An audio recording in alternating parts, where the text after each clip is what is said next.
मिलकर के इस कार्यक्रम को आगे बढ़ा रहे थे। इस वक्त योगी आदित्यनाथ असेंबली में खिताब कर रहे हैं। अब हमें विकास के बारे में सोचना है,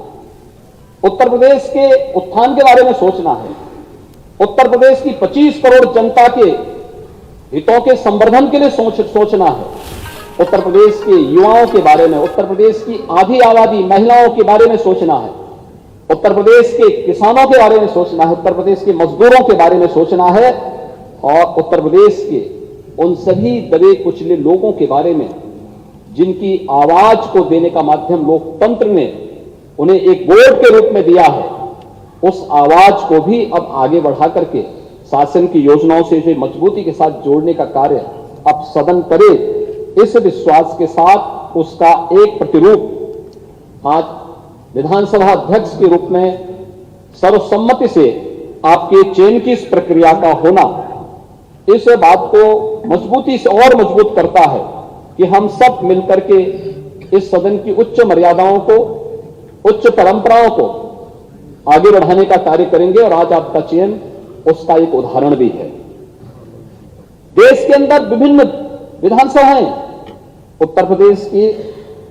विधानसभा के अंदर क्या कुछ हो रहा है इसको बहुत नजदीक से देखती है। मुझे याद है जब पिछले कालखंड, पिछले 17वीं विधानसभा में इस सदी की सबसे बड़ी महामारी के दौरान हम लोगों ने विधानसभा के सत्र को यहां पे संचालित करने का निर्णय लिया। बहुत सारे प्रश्न उठ रहे थे कि कोरोना में सदन चलाना क्या आवश्यक है।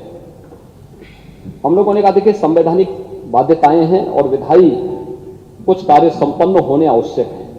इस देश से हम लोग उसकी कोई व्यवस्था देने जा रहे हैं। हम लोगों का सत्र बहुत संक्षिप्त सत्र था, लेकिन सत्र कैसे हमने संचालित किया है, विभिन्न राज्यों से मेरे पास फोन आते थे कि कैसे आपने सदन का संचालन किया, कैसे इस कार्यक्रम को आगे बढ़ाया। और 17वीं विधानसभा तो इस मामले में बहुत रिच रही है कि उसने बहुत सारे ऐसे कार्य किए जो वास्तव में कार्यकाल 17वीं विधानसभा में सरकार को भी, माननीय सदस्यों को भी 3 वर्ष का ही कार्यकाल का एक अवसर प्राप्त हुआ था। 2 वर्ष कोरोना जैसी महामारी से जूझते हुए व्यतीत हुए, लेकिन उन 3 वर्षों में भी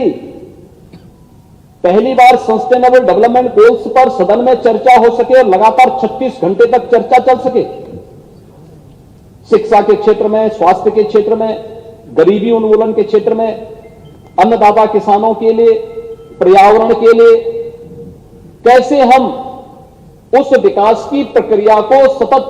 बढ़ाने के लिए कार्य कर सकेंगे, इस पर चर्चा होती। इस पर इसी सदन में राष्ट्रपिता महात्मा गांधी की 150वीं जन्म जयंती के अवसर पर लगातार 36 घंटे तक हमारे सदन का चलना माननीय सदस्यों के मन में आम जनमानस के प्रति बसी व भावना को प्रदर्शित करने का एक माध्यम बना था। उसने देश के अंदर एक बहुत योगी आदित्यनाथ